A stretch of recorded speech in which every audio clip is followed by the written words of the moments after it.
Hey y'all, Meredith here with Peak Performance, and today we are talking about one of my favorite stretches and how we can turn it into a little bit of an in-range stability exercise.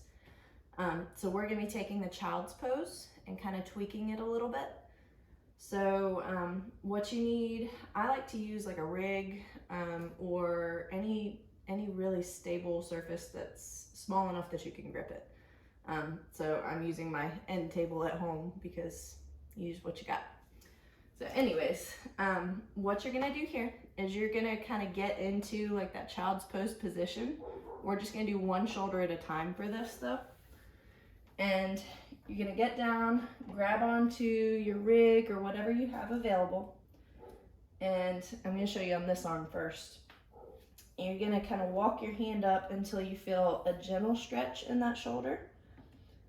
And then if you want to turn this into a mobility exercise and to truly kind of gain muscle length, what you would do here is you would hold that gentle stretch for a couple of minutes. The key here is that we don't want any kind of pain in the shoulder, and especially not in the top of the shoulder.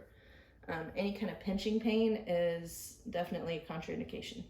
So if you do have that pinching pain, walk your hand down a little bit, see if you can find a spot where it doesn't hurt it. And then from here, so say we've done our 2-minute hold if we're going for mobility, or if we're trying to just stabilize, you can just skip to this part.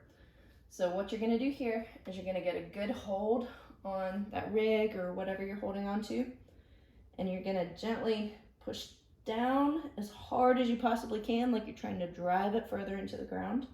You wanna make sure your elbow stays straight and that all of that push comes just from the shoulder. So we don't want to be using our backs or compensating with anything else. Really focus on that shoulder. So you're going to push down as hard as you're able to and hold about 5 or 10 seconds. And then we're going to immediately try and flex the muscles on the opposite side, like you're trying to pick the rig up out of the ground.